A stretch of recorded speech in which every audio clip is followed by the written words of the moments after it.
నమస్కారం, సుఖీభవకు స్వాగతం. ఈ రోజు సుఖీభవలో పాదాల్లోనూ సోరియాసిస్, చెమటోడిస్తేనే మెదడుకు చేవ, కలిసి చదువుకోవటం విద్యార్థులకు మంచిదేనా? మరో రకం పక్షవాతం, మోయా డిసీజ్. ఇంకా హెల్త్ టిప్. చర్మ వ్యాధులతో ఎప్పుడూ చికాకే. ముఖ్యంగా చర్మాన్ని ఛిద్రం చేసే సోరియాసిస్ వంటి మొండి జబ్బులు శారీరకంగానే కాదు మానసికంగానూ వేదనకు గురిచేస్తాయి. సోరియాసిస్ బారిన పడ్డప్పుడు చర్మమంతా పొలుసుల్లాగా మారిపోతుంది. చర్మమంతటా తీవ్రమైన దురద, మంటలు వేధిస్తాయి. కొంతమందిలో కాళ్లు, పాదాల్లో కూడా సోరియాసిస్ కనిపిస్తూ ఉంటుంది. నిత్య జీవితాన్ని దుర్భరంగా మార్చే సోరియాసిస్కు ఆయుర్వేదంలో ఇవాళ చక్కటి చికిత్సలు అందుబాటులో ఉన్నాయి. పాదాల్లో సోరియాసిస్కు ఆయుర్వేదం చెబుతున్న చికిత్సలు, పరిష్కార మార్గాల గురించి ఇప్పుడు తెలుసుకుందాం.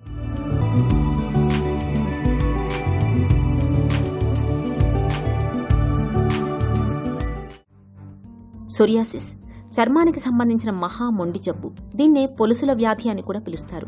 దీని బారిన పడ్డప్పుడు చర్మమంతా పొలుసుల్లాగా మారి ఏనుగు చర్మంలాగా మొద్దుబారిపోతుంది. చర్మంపై తరచూ ఎర్రటి మచ్చలు, దద్దుళ్లు వస్తూ మనిషిని శారీరకంగా, మానసికంగా చిత్రవద చేస్తుంటుంది. ఈ జబ్బు ఎందుకొస్తుందనే దానికి ఇప్పటిదాకా ఖచ్చితమైన కారణాలేమీ లేవు. వంశపారంపర్యంగా రావడానికి, శరీరంలో వ్యాధి నిరోధకత ప్రతికూలంగా స్పందించినప్పుడు సోరియాసిస్ వస్తున్నట్లు నిపుణులు చెబుతున్నారు. సోరియాసిస్ ఎక్కువ మందిలో తల మీదే మొదలవుతుంది. తల మీద చుండ్రులా కనిపించి కొందరిలో దానికదే తగ్గిపోవచ్చు. అలా కాకుండా కొంతమందిలో పాదాల భాగంలో కూడా సోరియాసిస్ కనిపిస్తుంటుంది. పాదాలపై చర్మమంతా ఎర్రటి మచ్చలు, దురదలు పెడుతుంటాయి. చాలా మందికి కాళ్ళి పగుళ్ళు అనేవి ఏర్పడుతూ ఉంటాయి. అయితే కాళ్ళి పగుళ్ళుతో పాటు కొంతమందికి సోరియాసిస్ అనే సమస్య కూడా ఉంటుంది. అయితే ఈ యొక్క సమస్యని చాలామంది నెగ్లెక్ట్ చేస్తూ ఉంటారు. ఇది కాళ్ళి పగుళ్ళే కదా అని వదిలేస్తూ ఉంటారు. అయితే ఈ యొక్క సోరియాసిస్ ఏదైతే ఉంటుందో ఇది ఆటోఇమ్యూన్ ప్రాబ్లము, దీర్ఘకాలిక సమస్య. ఇది వీళ్ళు బతుకున్నంత కాలం ఉంటుంది. కాబట్టి ఈ యొక్క సమస్యని డాక్టర్ దగ్గరికి చూపించి అది ఏంటి అన్నది తెలుసుకుంటే కనుక చాలా మంచిది. అంటే ఎన్నో రకాల చర్మ వ్యాధులు ఉంటాయి, ఉత్త సోరియాసిసే కాకపోయినా కానీ. కాబట్టి అది ఎటువంటి వ్యాధి అన్నది తెలిసినప్పుడు వాళ్ళకి వైద్యం తీసుకోవడము, తగ్గించుకోవడము, వాళ్ళ యొక్క ఇబ్బంది తగ్గించుకోవడం కూడా ఈజీ అవుతుంది. ఎందుకంటే పాదాలకు ఎప్పుడైతే ఈ సమస్యలు వస్తే వాళ్ళు నడవలేకపోవడము, కాళ్ళు నొప్పులు రావడము, అలాగే కీళ్ళ నొప్పులు రావడము, ముఖ్యంగా సోరియాసిస్ సమస్యతోటి సోరియాసిస్ ఆర్థరైటిస్ కూడా వస్తుంది. పాదాల నొప్పులు వస్తుంటాయి, మడమల నొప్పులు వస్తుంటాయి. అలాగే ఆ వచ్చిన ప్రదేశంలో ఫంగల్ ఇన్ఫెక్షన్స్ కూడా వస్తాయి. ఎందుకంటే పాదాలు ఎప్పటికీ నేల మీద పెట్టే ఉంటాం కాబట్టి కొంతమంది వ్యవసాయం చేసేవాళ్ళు ఉంటారు, కొంతమంది బయట పనిచేసే ఉంటారు, పాదాలకు చెప్పులు లేకుండా పనిచేసేవాళ్ళు, కొంతమంది షూస్ ఎప్పటికీ వేసుకునే ఉంటారు. అప్పుడు కూడా ఈ యొక్క సమస్య అధికం అవడానికి అవకాశం ఉంటుంది. అయితే ఇలాంటప్పుడు ఏంటంటే వీళ్ళకి ఏవైతే నిర్ధారణ చేసుకుంటారో అప్పుడు తప్పనిసరి జాగ్రత్తలు తీసుకోవాలి. చాలా మటుకు సోరియాసిస్ని కంట్రోల్ చేయడం చాలా ఈజీ. కాకపోతే వాళ్ళు నెగ్లెక్ట్ చేసి మానసిక ఒత్తిడితోటి, అలాగే ఆహార విహారాలు సక్రమంగా వాళ్ళు పాటించినప్పుడు ఈ సమస్య అధికం అవడానికి అవకాశం ఉంటుంది. కాబట్టి వీళ్ళు ఆహార విహారాలు ముఖ్యంగా వాళ్ళకి పడని ఆహార పదార్థాలు మానేసి సాత్వికమైన ఆహారం తీసుకోవాలి. ఎందుకంటే ఇది వాత పిత్త దూషితంగా వస్తుంది, ఒకసారి కఫ దూషితంగా వస్తుంది, ఒకసారి త్రిదోషజం అని కూడా చెప్తూ ఉంటారు. కాబట్టి అన్నీ కలిసి ఉన్నప్పుడు వాళ్ళకి ఇంకా ఇబ్బంది అవుతుంది. ఇంకా వయస్సు పెరుగుతున్నప్పటికీ కూడా ఇంకా ఎక్కువైపోతుంది, తగ్గడానికి చాలా టైం తీసుకుంటుంది. కాబట్టి ఇది ఇంతే కదా, చిన్న సమస్య కదా అని అనుకోకుండా తరచూ డాక్టర్ దగ్గరికి వెళ్ళి దాన్ని సక్రమంగా చికిత్స తీసుకుంటే కనుక తగ్గడానికి అవకాశం ఉంటుంది. ఇంకా ఈ పాదాల విషయంలో జాగ్రత్త ఎలా అంటే వీళ్ళకి చాలామంది ఏం చేస్తుంటారో బ్రష్ పెట్టి, ప్యూమిక్ స్టోన్ పెట్టి కడగడము, తుడవడము ఇవన్నీ చేస్తుంటారు. ఎన్ని చేసినా కానీ తప్పనిసరి ఆ యొక్క రోగ లక్షణం కాబట్టి టీసెల్ యాక్టివేషను, రకరకాలైన లోపల మాస్ట్ సెల్స్, ఇవన్నీ రకరకాలైన మన ప్రమేయం లేకుండా జరిగేవి కొన్ని ఉంటాయి. కాబట్టి వీటికి సరిపడా జాగ్రత్తలు తప్పనిసరి తీసుకోవాలి. అంటే ఏంటి, తరచూ పెచ్చులు తీసేసినా కానీ పెచ్చులు ఫామ్ అవుతూనే ఉంటాయి, దాని లక్షణం అది. కాబట్టి దాని ఉపశమన చికిత్స అనేది ఉంటుంది. అంటే ఏంటి, ఆ యొక్క వ్యాధి ఉగ్రతను తగ్గించడానికి గోరువెచ్చటి నీళ్ళలో కాళ్ళు పెట్టుకుని తుడిచేసుకుని దానికి సరిపడా క్రీమ్స్ లాంటివి, దానికి సరిపడా అంటే ఎప్పుడూ లేపనాలు రాస్తూ ఉండాలి. ప్రతి చర్మ వ్యాధికి, ముఖ్యంగా ఈ సోరియాసిస్ లాంటి వాటికి తప్పనిసరి మాయిశ్చరైజర్స్ చర్మం మెత్తబడే విధంగా వాళ్ళ యొక్క పద్ధతిగా వాళ్ళు రాస్తూ ఉంటే కనుక త్వరగా తగ్గడానికి అవకాశం ఉంటుంది. చర్మాన్ని పొలుసులుగా పొట్టుగా రాల్చేసే సొరియాసిస్ వ్యాధికి మన శరీరంలో వ్యాధి నిరోధకత తగ్గడంతో పాటు ఆమం పేరుకుపోవడాన్ని ప్రధాన కారణాలుగా చెబుతుంది ఆయుర్వేదం. ఇలాంటప్పుడు ఆహారాన్ని ఓవైపు పోషకంగా మరోవైపు ఔషధంగా వాడితే సొరియాసిస్ వ్యాధి తగ్గుముఖం పడుతుందని చెబుతారు నిపుణులు. ముఖ్యంగా చేపల్ని తినకూడదు, చేపలకు దూరంగా ఉండాలి. చేపలకు సొరియాసిస్ను పెంచే గుణం ఉందని చెబుతారు డాక్టర్లు. శరీరంలోని ఆమవాతాన్ని తగ్గించేందుకు పంచకర్మలు ఎంతగానో దోహదం చేస్తాయి. తరచూ పంచకర్మ చికిత్సల్ని చేయించుకుంటే సొరియాసిస్ వ్యాధి బాగా అదుపులో ఉంటుంది. ఇక బాహ్యంగా కరంజీ, భృంగరాజ వంటి తైలాలను నిత్యం చర్మానికి పట్టిస్తూ ఉంటే సొరియాసిస్ వ్యాధి తీవ్రం కాకుండా ఉంటుంది. మానసికమైన సమస్యలు తీవ్రమైతే సొరియాసిస్ కూడా తీవ్రమవుతూ ఉంటుంది. కాబట్టి సొరియాసిస్ బాధితులు ఆందోళన, ఒత్తిళ్లు, డిప్రెషన్ వంటి సమస్యలకు దూరంగా ఉండాలి. చిట్కాల విషయానికి వచ్చేసరికి ఈ కాలి పగుళ్ళకి చాలా రకాలైన చిట్కాలు ఆయుర్వేదంలో చెప్పారు. అందులో ముఖ్యంగా ఏంటంటే మనకి ఆముదం అనేది దొరుకుతూ ఉంటుంది, అలాగే తేనెమైనం అనేది దొరుకుతూ ఉంటుంది, నువ్వుల నూనె అనేది దొరుకుతూ ఉంటుంది.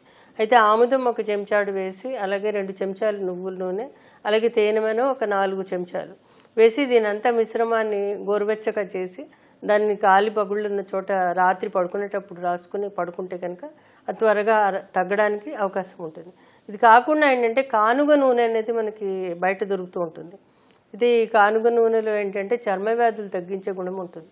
ఈ కానుగ నూనె 1 చెంచాడు, నువ్వుల నూనె 1 చెంచాడు, తేనెమైనం 1 చెంచాడు, మంజిష్ట 1 చెంచాడు, వేప 1 చెంచాడు ఇవన్నీ కలిపేసి ఒక మిశ్రమం కింద చేసి దాన్ని కొంచెం కాచి దాన్ని ఒక సీసాలో భద్రపరుచుకుని దాన్ని తరచూ రాత్రిపూట పడుకునేటప్పుడు రాసుకుంటే చాలా బాగా పనిచేస్తుంది.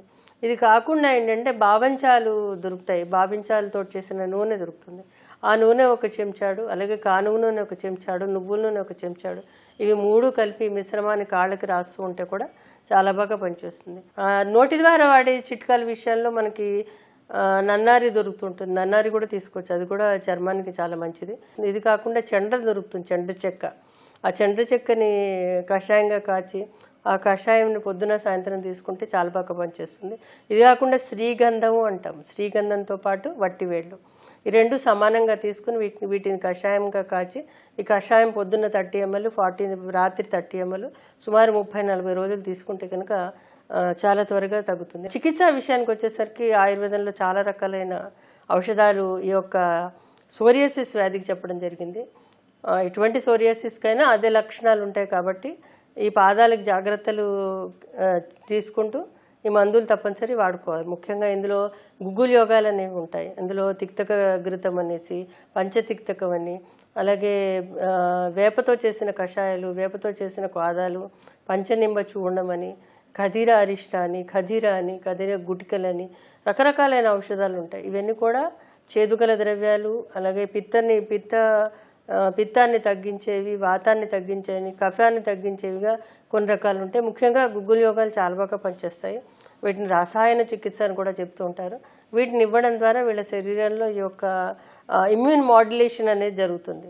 ఎప్పుడైతే ఇమ్యూన్ మాడ్యులేషన్ అనేది జరుగుతుందో అప్పుడు ఈ అగ్రెషన్ అనేది ఏదైతే ఈ టీసెల్ యాక్టివేషన్, అగ్రెషన్ ఏవైతే ఉంటాయో చర్మం త్వరగా పుట్టే గుణం ఏదైతే ఉందో అది తగ్గించడానికి ఈ ఔషధాలు లాంటివి చాలా బాగా పనిచేస్తాయి.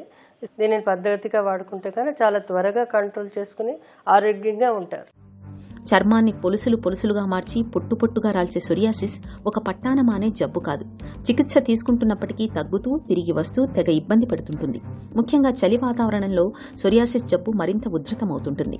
అయితే వ్యాధిని ప్రేరేపించే కారకాలకు దూరంగా ఉంటే తీవ్రతను తగ్గించుకోవచ్చు. చల్లగాలికి, చల్లటి వాతావరణానికి దూరంగా ఉండాలి. మానసిక ఒత్తిడి, ఆందోళనలు సొరియాసిస్ను తీవ్రం చేస్తాయి. కాబట్టి ఈ ఒత్తిళ్లను సాధ్యమైనంత వరకు తగ్గించుకోవాలి. అలాగే ఎలర్జీలకు కూడా దూరంగా ఉండాలి. పొగ, మద్యం వంటి వాటికి దూరంగా ఉండాలి. స్నానం చేసిన తర్వాత చర్మంపై క్రీముతో కూడిన లోషన్లు రాసుకుంటే మంచిది.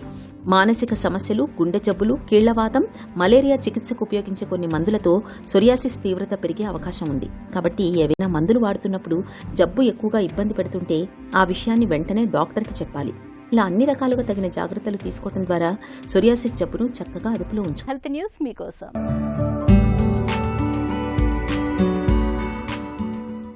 వ్యాయామం వల్ల నాజూగ్గా తయారవటం, దేహ దారుఢ్యాన్ని పెంచుకోవటంతో పాటు మెదడు చురుకుగా మారడమనే మరో ప్రయోజనం కూడా ఉందని అంటున్నారు పరిశోధకులు. ఈ విషయం అమెరికాలోని న్యూజెర్సీలో ఉన్న రెడ్గర్స్ యూనివర్సిటీ శాస్త్రవేత్తల పరిశోధనలో వెల్లడైంది. అధ్యయనంలో తేలిన ఫలితాలు ఇలా ఉన్నాయి.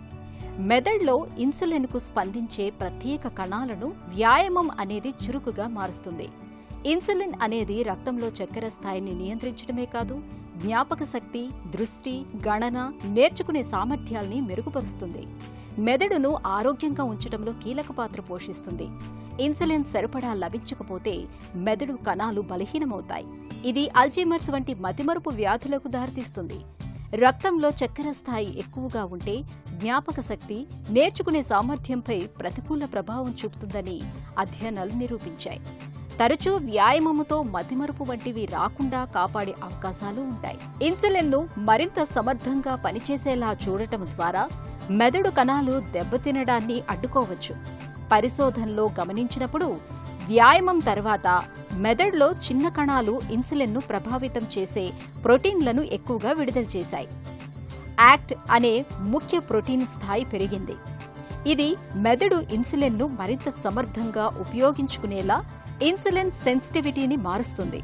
అలాగే వ్యాయామం, ఇన్సులిన్ సంబంధిత చికిత్సలను కలిపి ప్రయోగించడం ద్వారా మతిమరుపు వంటి సమస్యలను నివారించవచ్చని పరిశోధకులు భావిస్తున్నారు. ఈ అధ్యయనం ఆధారంగా మెదడు ఆరోగ్యాన్ని మెరుగుపరిచే కొత్త చికిత్సలకు మార్గాలు లభిస్తాయని శాస్త్రవేత్తలు ఆశిస్తున్నారు. పరీక్షల సీజన్లో విద్యార్థులు గంటల తరబడి పుస్తకాలతో కుస్తీలు పడుతూ ఉంటారు. ఇంట్లో ఒక్కరే చదువుకోవటం వల్ల సందేహాలు నివృత్తి కావని స్నేహితులంతా కలిసి ఒక చోటుకు చేరి కంబైన్డ్ స్టడీ చేస్తూ ఉంటారు. అసలు అందరూ కలిసి ఒక చోటుకు చేరి చదువుకోవటం మంచిదేనా? కంబైన్డ్ స్టడీ వల్ల విద్యార్థులకు మేలు జరుగుతుందా? ఆసక్తికరమైన ఈ విషయం గురించి నిపుణులు ఏం చెప్తున్నారో ఇప్పుడు విందాం. చాలామంది ఏంటంటే కంబైన్డ్ స్టడీ అన్నది ఇష్టపడరు.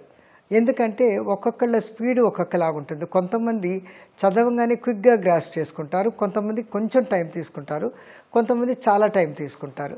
కాబట్టి కంబైన్డ్ స్టడీ చేసేటప్పుడు ఒక 3-4 చేరినప్పుడు ఏమవుతుందంటే వాళ్ళ స్పీడ్, వాళ్ళ ఫ్రీక్వెన్సీ అవి కుదరకపోతే ఏమవుతుందంటే ఎవరైతే గబక్కుని అర్థం చేసుకోలేకపోతారో వాళ్ళు కృంగుబాటుకు లోనవుతారనమాట. తర్వాత ఇంకొకటి ఏమవుతుందంటే వాళ్ళందరూ కలిసి చదువుతున్నప్పుడు ఏంటంటే మధ్య మధ్యలో కబుర్లలోకి పడిపోతూ ఉంటారు. ముఖ్యంగా ఒక్కొక్కళ్ళు వాళ్ళ ఎక్స్పీరియన్సెస్ చెప్పటం, లేకపోతే వాళ్ళ భయాల్ని షేర్ చేసుకుంటారు. ఆ సబ్జెక్ట్ నాకు సరిగ్గా రాదు, నాకు భయం వేస్తుంది, లేకపోతే ఇది నాకు అర్థం కాలేదు. సో దీంతో ఏమవుతుందంటే ఇంకోళ్ళ భయాన్ని కూడా వాళ్ళు అందుకునే అవకాశం ఉంటుంది. ఆ తర్వాత వాళ్ళు ఒకళ్ళొకళ్ళు ట్రాన్స్మిట్ చేసుకుంటారు వాళ్ళ ఆందోళనని. కాబట్టి ఒక్కవేళ కంబైన్డ్ స్టడీ చెయ్యాలి అని అనుకుంటే మొదటి నుంచి కూడా ఏ స్నేహితులతో వాళ్ళ ఫ్రీక్వెన్సీ సరిగ్గా ఉంటుందో, తర్వాత వాళ్ళిద్దరూ కూడా గబగబా చదివి ఒకళ్ళొకొకళ్ళు ఎంకరేజింగ్గా ఉండి ప్రశ్నలకి జవాబులు అవి ఒకళ్ళొకళ్ళు డిస్కస్ చేసుకొని మనన చేసుకోవడానికి బాగుంటుందో అటువంటి స్నేహితులను మాత్రమే కలుపుకొని పరీక్షకు ముందు నుంచే వాళ్ళు చదువుకుంటూ ఉండాలన్నమాట. ఆ తర్వాత పరీక్ష ముందు ఒక రికాల్ చేసుకునే టైంలో వాళ్ళు విడివిడిగా ఉండి వాళ్ళు ఏం చదువుకున్నారో దాన్ని రికాల్ చేసుకోవచ్చు. ఒకవేళ వాళ్ళకి ఏమైనా డౌట్లు వస్తే ఇద్దరు కలిసి చదువుకున్నారు కాబట్టి వాటిలో డౌట్లు వాళ్ళిద్దరు ఈజీగా షేర్ చేసుకోగలుగుతారు, దాన్ని క్లియర్ చేసుకోగలుగుతారు. మొక్క ఏపుగా పెరగాలంటే దాని వేర్లు ఆరోగ్యంగా ఉండాలి. వాటి నుంచి నీరు చక్కగా సరఫరా అవుతూ ఉండాలి. ఇదే సూత్రం మన మెదడుకు వర్తిస్తుంది. రక్తనాళాల నుంచి నిరంతరాయంగా మెదడుకు రక్తం సరఫరా అవుతూ ఉండాలి. ఏ కారణంగానైనా రక్తం సరిగ్గా సరఫరా కాకపోతే పక్షవాతం, మూర్ఛల వంటి విపత్తులు వచ్చి పడతాయి. మోయా సమస్య అలాంటిదే. మెదడుకు రక్తాన్ని మోసుకెళ్లే కెరోటిడ్ రక్తనాళాలు సన్నగా కుచించుకుపోయినప్పుడు, వాటిలో ఏవైనా అడ్డంకులు ఏర్పడినప్పుడు మెదడుకు తగినంత రక్తం అందక ఫిట్స్, స్ట్రోక్ వచ్చే ప్రమాదం పెరుగుతుంది. మరో రకం పక్షవాతంగా పిలిచే మోయా జబ్బు గురించిన పూర్తి వివరాల్ని డాక్టర్ని అడిగి ఇప్పుడు తెలుసుకుందాం.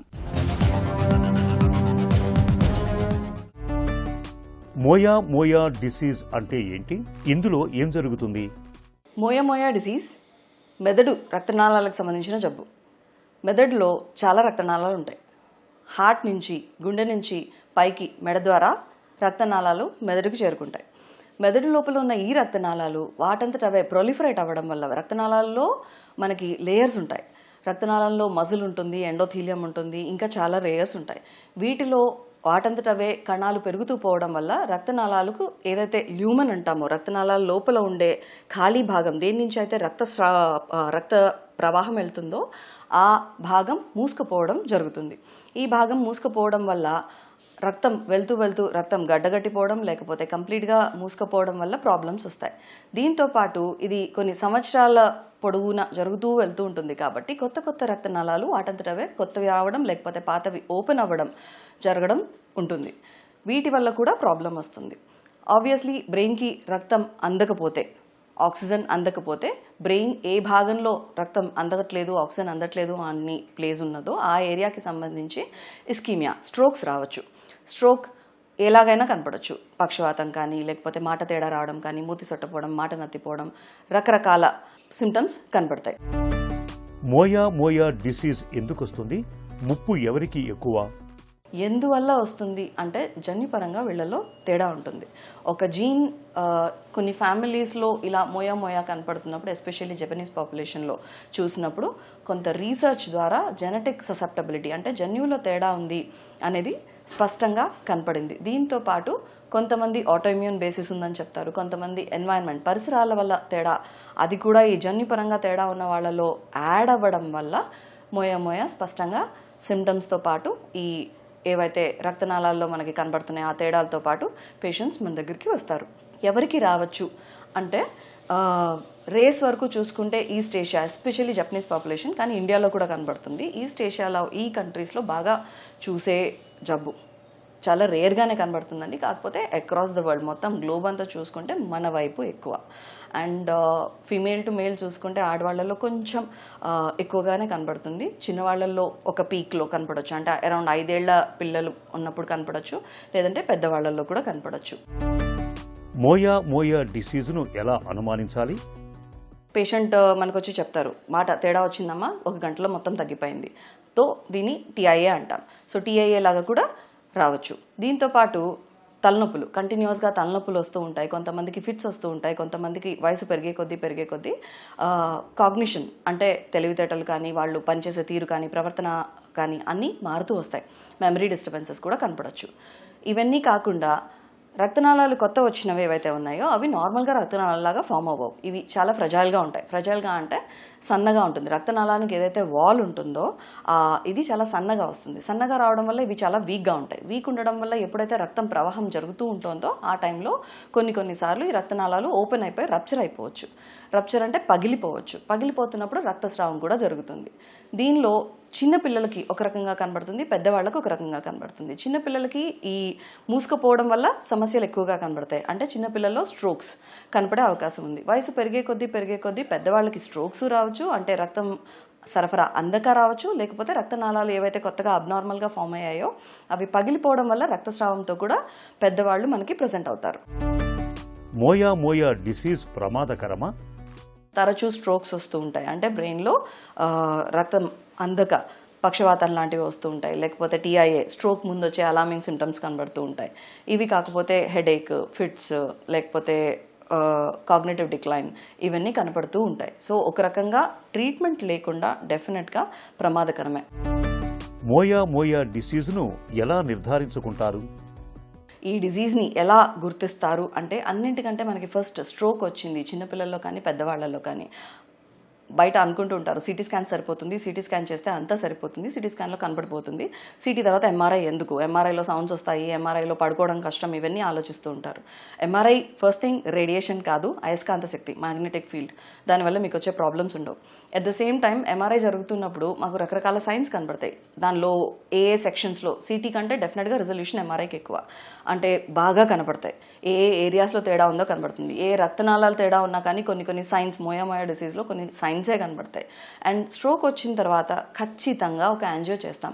అది ఎంఆర్ బేస్డ్ కావచ్చు, సిటీ బేస్డ్ కావచ్చు. ఒక యాంజియో అంటే రక్తనాళాలు ఎలా ఉన్నాయి, స్ట్రోక్ ఎందుకు వచ్చింది, చిన్నవాళ్ళు వచ్చినా పెద్దవాళ్ళు వచ్చినా యాంజియో అనేది స్ట్రోక్ తర్వాత డెఫినెట్గా చేయాల్సిన ఒక పరీక్ష. ఖచ్చితంగా మనకి ప్రూఫ్ కావాలి అనుకుంటే డిఎస్ఏ ఇది కూడా యాంజియోనే.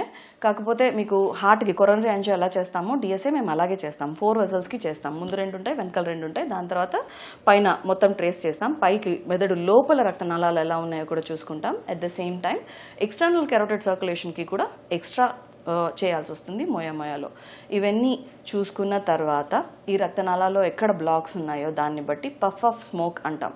పఫ్ ఆఫ్ స్మోక్ అంటే ఏంటి అంటే ఒక పొగ ఇలా వస్తే ఎలా కనబడుతుందో ఆ చిన్న చిన్న రక్తనాళాలు, కొత్తగా వచ్చిన రక్తనాళాలన్నీ ఇలా పొగ వచ్చినట్టుగా కనబడతాయి మనకు ఆ డిఎస్ఏలో. సో డిఎస్ఏ చూసుకున్న తర్వాత మోయా అని నిర్ధారించుకుంటాం. మోయా డిసీజ్కు చికిత్స ఎలా ఉంటుంది? ఇది మోయా డిసీజ్ అని నిర్ధారించుకున్న తర్వాత డైరెక్ట్గా సర్జికల్ ఆప్షన్స్ ఉంటాయి. మోయాలో ఏం జరుగుతోంది? రక్తనాళాలు మూసుకుపోతున్నాయి. సో ఆ బ్రెయిన్ భాగానికి బ్లడ్ అందట్లేదు. ఏ రక్తనాళం అయితే మూసుకుపోతుందో ఆ రక్తనాళంకి బైపాస్ చేస్తూ ఇంకొక రక్తనాళం నుంచి ఒక చిన్న గ్రాఫ్ట్ వేస్తాం. సో బయట ఉన్న రక్తనాళాల నుంచి లోపల ఉన్న రక్తనాళాలకి కలిపి గ్రాఫ్ట్ వేయగలిగితే బయట ఉన్న రక్తనాళాలు ఎలాగో ఓపెన్గానే ఉన్నాయి కాబట్టి దాని నుంచి రక్తం వెళ్తుంది కాబట్టి బ్రెయిన్ భాగానికి రక్త సరఫరా వస్తుంది. సో మిగతావి ఎక్కడైతే మూసుకుపోయినాయో దాన్ని బైపాస్ చేస్తూ పక్కనున్న రక్తనాళానికి కనెక్ట్ చేసేస్తాం. ఇది ప్రధానమైన సర్జికల్ ఆప్షన్. దీనిలో రకరకాల టెక్నిక్స్ ఉంటాయి, ఒక్కొక్కళ్ళు ఒక్కొక్కటి ఆప్ట్ చేసుకుంటారు. చిన్న పిల్లల్లో కొంచెం సర్జరీ కష్టం, బట్ స్టిల్ ఏంటంటే సర్జరీ చేస్తే సర్వైవల్ అంటే ఎంత బతుకుతారు, స్ట్రోక్స్ ఎంత అవాయిడ్ చేయొచ్చు అంటే పోస్ట్ సర్జరీ తర్వాత 90 to 95% వయసుని బట్టి చిన్నపిల్లల్లో ఇంత, మిడిల్ ఏజ్లో ఇంత, పెద్దవాళ్లలో ఇంత, అది కూడా సిమ్టమ్స్ ఉంటే యాంటీరియర్ ముందుగా ఉన్న రక్తనాళాల్లో తేడా ఉంటే ఏంటి, వెనకాల ఉంటే రక్తనాళాల్లో తేడా ఉంటే ఏంటి, దాన్ని బట్టి డెఫినెట్గా 90% మంది కంటే ఎక్కువ మంది సర్వైవల్ మార్పు లేకుండా అంటే ఎన్ని సంవత్సరాలు బతుకుతారు అనేది నార్మల్గా ఎలా బతుకుతారో అన్ని సంవత్సరాలు బతికే విధంగానే అయిపోతుంది సర్జరీ తర్వాత. ప్రధానంగా స్ట్రోక్ వచ్చిన తర్వాత యాంజియో చేసుకోవడం అనేది చాలా చాలా ఇంపార్టెంట్. మెదడుకు రక్తాన్ని మోసుకెళ్లే రక్తనాళాలు సన్నగా మారినప్పుడు, వాటిలో బ్లాకేజీలు ఏర్పడినప్పుడు సత్వరమే చికిత్స చేయాల్సి ఉంటుంది. యాంజియోగ్రామ్ ద్వారా రక్తనాళాలను వెడల్పు చేయటం, అవసరమైతే స్టెంట్ వేయటం ద్వారా పరిస్థితిని చక్కదిద్దాల్సి ఉంటుంది. ఒక చిన్న చిట్కా మీకోసం. వేసవి సీజన్లో ఒక గ్లాసు నీళ్లలోకి కొద్దిగా చింతపండు, కొంచెం బెల్లం కలిపిన నీళ్లను నిత్యం తాగడాన్ని అలవాటు చేసుకోండి. తీవ్రమైన ఎండదెబ్బ, దప్పికల నుంచి మంచి ఉపశమనం లభిస్తుంది.